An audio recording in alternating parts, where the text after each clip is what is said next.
curious minds. Welcome back to ProjexCellence ProDigy, your one-stop solution for project management and mechanical engineering needs. I am Govind, a certified PMP and mechanical engineering professional with more than 25 years of experience in the power and energy sector. In the previous two lessons, we explored many important components of a reciprocating internal combustion engine. In today's lesson, we will learn about several more important engine components, including gear train, camshaft, valve mechanism, vibration damper, flywheel, flexible coupling, turbocharger, and charger cooler, also known as CAC. We will understand the construction, function, and importance of each of these components and see how they contribute to the smooth, efficient, and reliable operation of the engine. So without any further delay, let's get started with today's lesson.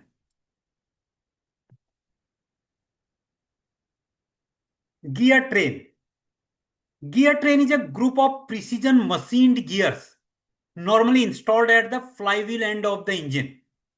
Its main function is to transmit the rotational motion of the crankshaft to the camshaft while maintaining the correct speed and timing relationship between them.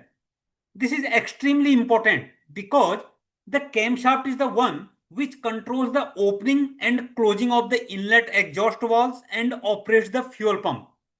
For proper engine operation, the movement of the valves and fuel injection system must always remain perfectly synchronized with the movement of the pistons. And this synchronization is achieved by the gear train. If we look at the main components of the gear train, the first component is the crankshaft gear. It is mounted directly on the crankshaft and acts as the driving gear of the entire gear train. As soon as the crankshaft rotates, the crankshaft gear also rotates and starts transmitting power to the remaining gears. Next comes the big intermediate gear. This gear receives the rotational motion from the crankshaft gear. In V-type engine, there will be two big intermediate gears, one for each bank A and B. And for inline engine, it will be one side only. Its main job is to transfer the rotation further through the gear train and help achieve the required gear ratio. And the intermediate gear also helps maintain the correct distance between the crankshaft and the camshaft. Next component, we can see the small intermediate gear, which is mounted on the same shaft as the big intermediate gear. Since both gears are fixed to the same shaft, they rotate together. The small intermediate gear then messes with the camshaft gear and transfer the rotational motion to the camshaft. The big and small intermediate gears, often we call them double gears, are connected by a pin and groove arrangement. By moving the pin within the groove, the position of the gears can be adjusted. This allows engineers to set the correct valve timing and the fuel injection timing during engine assembly or maintenance. Finally, we have the camshaft gear. It is mounted directly on the camshaft and it receives the rotational motion from the small intermediate gear and rotates the camshaft, which then operates the engine valves and fuel injection system at the correct time.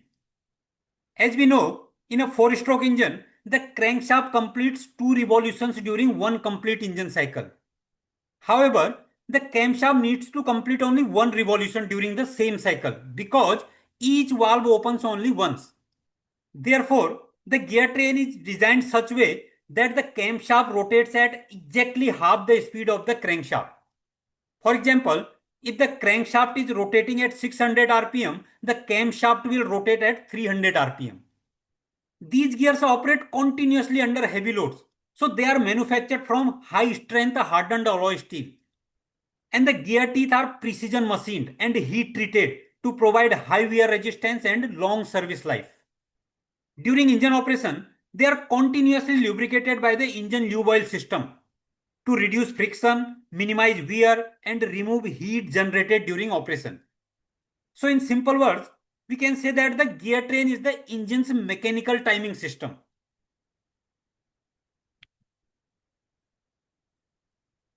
Now let's understand the camshaft.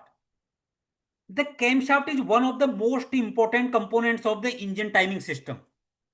Its main function is to control the operation of the inlet valve, exhaust valve and fuel injection pump at the correct time during the engine cycle.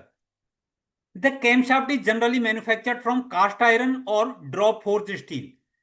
These materials provide the strength and durability which is required to withstand continuous operation under heavy loads. Along the length of the camshaft, you will find precisely machined cam lobes. Each lobe has a specially designed profile that converts the rotary motion of the camshaft into the linear motion, which is needed to operate the valve mechanism. In smaller engines, the camshaft is usually manufactured as a single solid piece. As these engines are small and compact, so one piece design is simple to manufacture and easy to install. However, in large diesel engine like marine and power plant engines, the camshaft is constructed differently. Instead of being one long shaft, it is built in separate sections with one camshaft section for each cylinder. These individual sections are then assembled together with screws. Separate bearing journals are installed between these sections to support the camshaft and allow it to rotate smoothly inside the engine. This sectional or modular design offers several advantages. If suppose one camshaft section becomes damaged or worn, only that particular section needs to be replaced instead of changing the entire camshaft. The camshaft is supported on camshaft bearings or bushes, which are fitted inside the cam case or engine block. These bearings support the entire shaft and allow it to rotate smoothly with minimum friction. As already mentioned in previous slide, in a 4-stroke engine, the camshaft rotates at exactly half the speed of the crankshaft.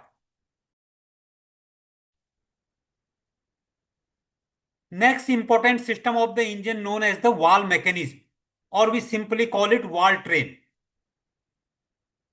Valve mechanism is a group of mechanical components that transfers the motion from the camshaft to the inlet and exhaust valves which are fitted in the cylinder head. Its main function is to open and close the inlet and exhaust valves at the correct time during the engine cycle. When the inlet valves open, the fresh air enters the cylinder, and when the exhaust valves open, the burnt gases leave the cylinder after combustion. Valve mechanism mainly consists of 4 components: valve tappets, push rods, rocker arm and valve yoke. Valve tappet is also known as the cam follower.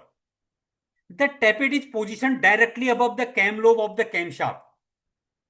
As the camshaft rotates, the cam lobe pushes the tappet upward.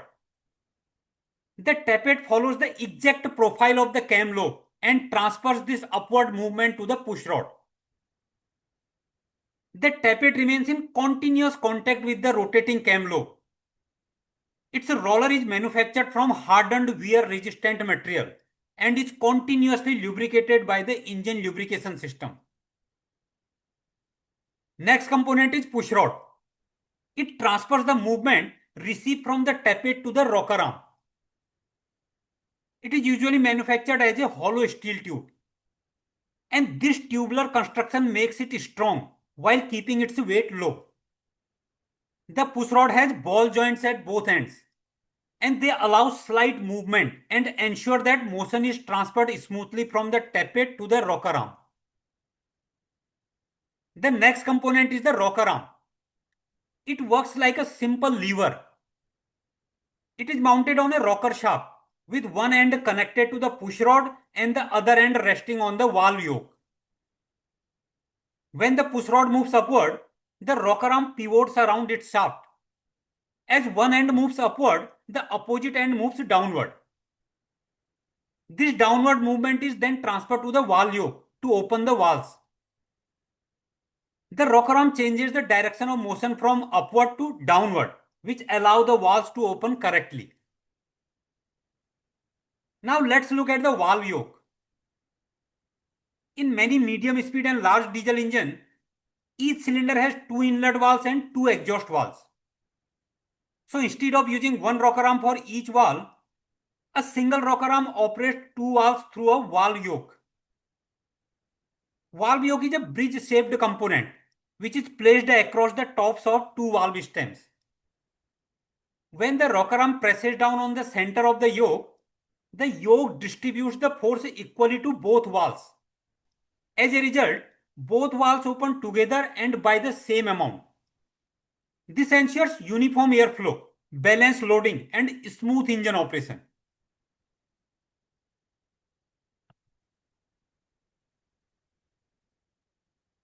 Now let's understand another important engine component called the vibration damper, also known as the torsional vibration damper. The vibration damper is normally fitted on the free end of the crankshaft, opposite to the flywheel. Its main job is to reduce the torsional vibration or twisting vibration, which are produced in the crankshaft while the engine is running. Let's understand what torsional vibration means. During every power stroke, combustion inside the cylinder produces a very high force. And this force is transferred to the crankshaft, causing it to twist slightly.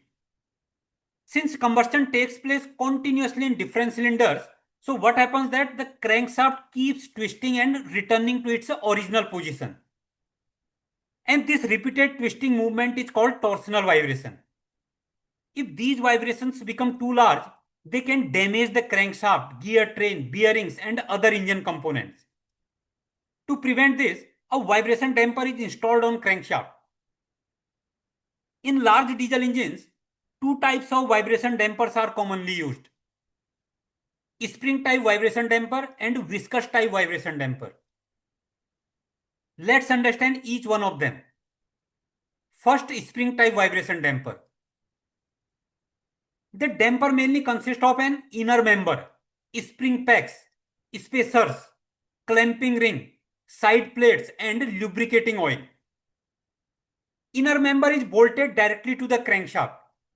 So whenever the crankshaft twists, the inner member also twists with it. Around the inner member, we can see several spring packs. And these springs are held in position by spacers and a clamping ring. The spaces between the springs are filled with lube oil, which is supplied through drillings inside the crankshaft. When the crankshaft twists due to engine firing, the inner member twists along with it. But outer part resists this movement because of its inertia. As a result, the springs bend slightly. When the springs bend, the oil is forced to flow through narrow gaps inside the damper. And this oil flow creates friction, which converts the vibration energy into heat. In this way, the vibration is absorbed and the twisting of the crankshaft is greatly reduced. Other type of vibration damper is viscous type vibration damper. This damper consists the components such as housing, inertia ring, plain bearings, and special high viscosity silicon fluid. The housing is bolted directly to the crankshaft, so it rotates together with the crankshaft. Inside the housing, there is a heavy inertia ring, and this ring is not fixed to the housing. It is free to move slightly and is surrounded by thick silicon fluid. When the crankshaft rotates normally, both the housing and the inertia ring rotate together. But when torsional vibration occurs, the housing twists suddenly. Because of its inertia, the inertia ring does not twist immediately.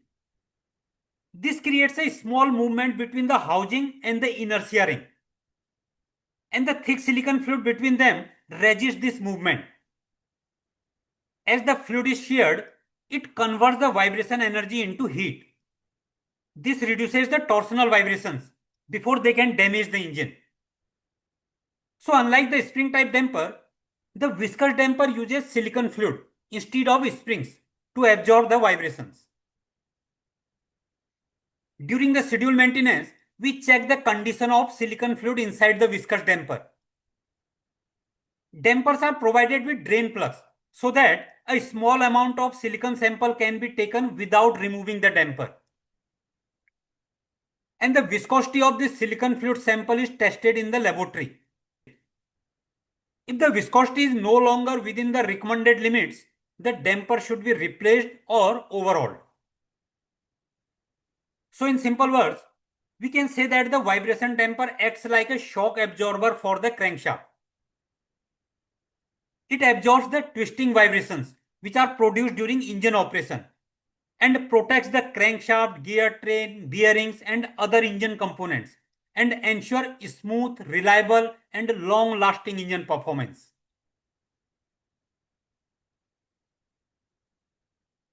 Flywheel. Flywheel is a heavy circular disc that is mounted on the driving end of the crankshaft. It rotates together with the crankshaft whenever the engine is running. The flywheel performs several important functions. First, it stores rotational energy. In a 4-stroke diesel engine, power is produced only during the power stroke. During the intake, compression and the exhaust strokes, the engine does not produce power. The flywheel stores some of the energy produced during the power stroke and releases it during the other 3 strokes. This helps the crankshaft keep rotating smoothly and prevents sudden changes in engine speed. Another important function of the flywheel is transferring power. Flywheel is mounted on the driving end of the crankshaft. It transmits the engine's rotational power to the generator, gearbox or any other driven equipment through a flexible coupling. Flywheel also plays a very important role during engine maintenance. In large diesel engines, the outer edge or periphery of the flywheel is machined with gear teeth. These gear teeth mesh with another small gear which is called the turning gear. During maintenance, the engine must be rotated very slowly and safely. Since the engine is too large to rotate by hand, the turning gear is engaged with the flywheel teeth. When the turning gear motor operates, it slowly rotates the flywheel, which in turn rotates the crankshaft. This allows engineers to bring any piston to the required position for maintenance work, like valve clearance adjustment, fuel injection timing, piston inspection, cylinder head removal, or crankshaft inspection. On the other hand, in small engines, the same flywheel teeth serve another purpose. Instead of a turning gear, a starter motor is used. The starter motor has a small gear, which is called a pinion gear. When the engine is started, this pinion gear moves forward and meshes with the flywheel teeth. The starter motor then rotates the flywheel and crankshaft until the engine starts. Once the engine starts running on its own, the pinion gear automatically disengages from the flywheel. The flywheel also has another very important feature. Its outer peripheral surface is engraved with timing marks. These markings divided in a 360-degree scale with TDC positions marked for all cylinders. A fixed pointer is mounted on the engine frame. As the flywheel rotates, these markings pass in front of this pointer. By observing the pointer and the markings, engineers will know the exact angular position of the crankshaft. And this information is extremely useful when we check and adjust the fuel injection timing. In large V engines, 2 pistons reach TDC at the same time. One piston is at TDC firing while another piston is at TDC scavenging. Because of this, the flywheel uses one common marking for both cylinders. We can see here common TDC marking for cylinder A2 and A5. When you rotate the engine and this mark matches with pointer, one cylinder will be ready to fire while the other will be at the valve overlap position or scavenging position. So in simple words, we can say that flywheel stores energy, keeps the engine running smoothly, transfers power to the driven equipment, and provides accurate timing marks for engine maintenance.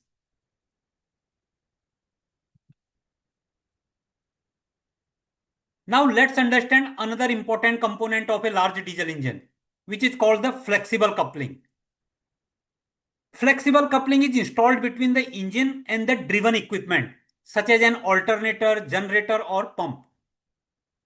One end of the flexible coupling is bolted to the flywheel, while the other end is connected to the hub mounted on the alternator shaft. Its main job is to transmit the engine's power smoothly from the crankshaft to the driven machine. The second function is absorbing torsional vibrations. During engine operation, the crankshaft is subjected to twisting vibrations because of combustion. If these vibrations are directly transmitted to the alternator, they can damage the alternator shaft, bearings, and other rotating parts. The flexible coupling absorbs a large part of these vibrations and protects the driven equipment. The third function of flexible coupling is compensating for slight misalignment. Even after careful installation, the engine shaft and the alternator shaft may not be perfectly aligned. So in that case, the flexible coupling allows small amounts of angular, parallel, and axial movement without creating excessive stress on the shaft or bearing. There are several well-known manufacturers who produce the flexible coupling for large diesel engines. Some of the popular brands are Stromag, Renold, and Vulcan-Rato. Here we are looking at a Renold flexible coupling. The coupling mainly consists of 4 items: an outer member, an inner member, rubber blocks, and rubber tubes. The outer member is connected to the flywheel. The inner member is connected to the alternator shaft. Both the inner and outer members have several blades extending towards each other. And between these blades, rubber blocks are placed. These rubber blocks are the main flexible elements of the coupling. There are also rubber tubes, which normally do not carry any load. When the engine rotates, the flywheel turns the outer member of the coupling. The outer member pushes against the rubber blocks. The rubber blocks then transfer the torque to the inner member, which rotates the alternator shaft. Because the rubber blocks are flexible, they absorb shocks and twisting vibrations before they reach to the alternator. This results in smoother power transmission and reduces stress on both machines. During normal engine operation, only the rubber blocks carry the load. The rubber tubes remain unloaded. However, during engine shutdown or whenever reverse torque occurs, the rubber tubes come into the contact and help absorb the reverse forces.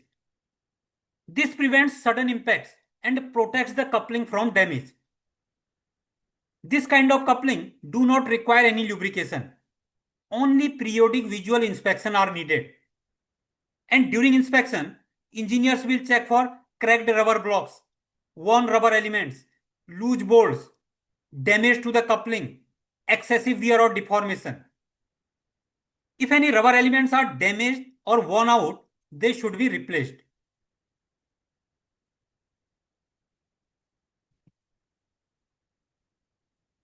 Another important component of a modern diesel engine is turbocharger.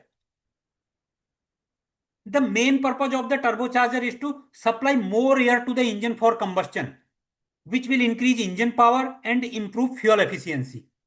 In simple words, more air allows more fuel to burn, which means more power is produced without increasing the engine size.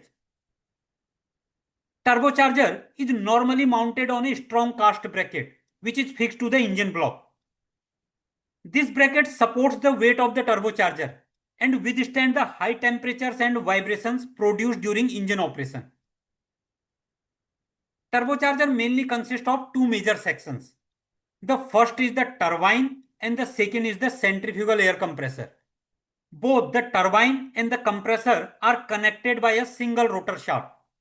Therefore, whenever the turbine rotates, the compressor also rotates at exactly the same speed. After combustion takes place inside the cylinders, the hot gases leave the engine through the exhaust valves. Instead of allowing these exhaust gases to escape directly into the atmosphere, they first pass through the exhaust manifold and enter the turbine housing of the turbocharger. The high pressure and high temperature exhaust gases strike the turbine blades, which rotates the turbine wheel at very high speed. Since the turbine and compressor are mounted on the same shaft, the rotating turbine immediately drives the compressor wheel. And the compressor draws fresh air from the surrounding through the engine air filter. This air enters the centrifugal compressor, where it is compressed before being delivered to the engine. When air is compressed, its pressure increases. As the pressure increases, the air becomes denser, which means more oxygen is packed into the same volume of air, and this will result in higher combustion pressure, increased engine power, improved fuel efficiency, and lower exhaust emissions. However, there is one more effect of compressing air. When air is compressed, its temperature also rises. We know hot air is less denser than cool air. So if this hot compressed air enters the engine directly, some of the benefit of turbocharging is lost. To overcome this, the compressed air is passed through the charge air cooler. We will discuss it in next slide. Turbocharger is very high rotating component. Depending on the engine size and turbocharger design, its rotational speed is generally between 10,000 and 30,000 rpm. And in some smaller automotive engines, it can be even higher. To gain this high speed, the turbocharger shaft rotates on precision bearings. And these bearings require a continuous supply of clean lubricating oil. The lubricating oil reduces friction, removes heat from the bearings, and ensures a long service life. Generally, there are two types of lubrication systems used for turbochargers.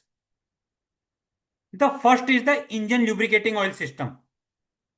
In this arrangement, the turbocharger receives lube oil directly from the engine's main lube oil system. And after lubricating the bearings, the oil drains back into the engine oil sump. The second arrangement is an independent lube oil system. In this system, the turbocharger has its own lube oil reservoir and oil pump for lubrication of bearings. So in simple words, we can say that turbocharger converts the energy of the exhaust gases into useful power. Instead of wasting the exhaust gas energy, it uses that energy to compress fresh intake air. This allows the engine to burn more fuel efficiently, produce more power, improve fuel economy, and reduce exhaust emissions.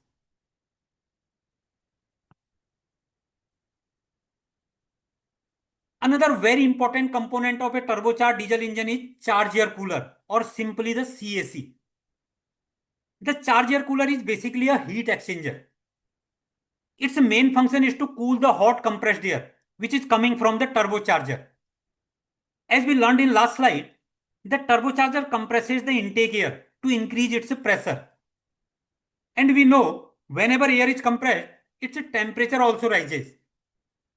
In large diesel engines, the temperature of the compressed air which is leaving the turbocharger can be more than 200 degrees Celsius. Hot air is less dense than cool air. If this hot air enters the engine directly, combustion becomes less efficient. Engine power will decrease, exhaust temperature will increase, and fuel consumption also rises. To solve this problem, the compressed air is passed through the charge air cooler. The charge air cooler removes the heat from the compressed air and reduces its temperature significantly. As the temperature decreases, the air becomes denser. This means more oxygen enters the engine cylinders. With more oxygen available, the engine can burn more fuel efficiently. That is why every modern turbocharged diesel engine is equipped with a charge air cooler. If we see its construction, the charge air cooler is generally a tube-type heat exchanger. It consists of a large number of small tubes provided with cooling fins on their outer surface. The compressed air flows outside the tubes, passing between the fins. At the same time, cooling water flows inside the tubes. The fins increase the surface area, which help in heat transfer. As the hot compressed air flows over the finned tubes, heat is transferred from the air to the cooling water, which is flowing inside the tubes. And this cools the compressed air before it reaches to the cylinders. In many large marine and power plant diesel engines, the charge air cooler has two cooling stages. The first stage uses high temperature or HT cooling water. This stage removes most of the heat from the compressed air immediately after it leaves the turbocharger. The second stage uses low temperature or LT cooling water. The LT water cools the air even further and brings it to the required temperature before it enters the engine intake manifold. Two-stage cooler provides much better cooling efficiency than using single-stage cooler. So in simple words, we can say that the charger cooler is a heat exchanger that cools the hot compressed air and increases the air density. This results in better combustion, higher engine power and lower fuel consumption. That is why the turbocharger and charger cooler always work together to deliver maximum performance and efficiency in modern diesel engines.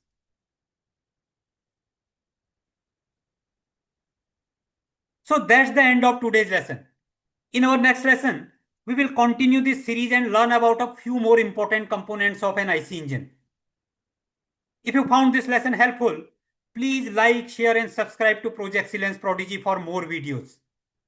Thank you for watching. Namaste, goodbye, Sampai Jumpa.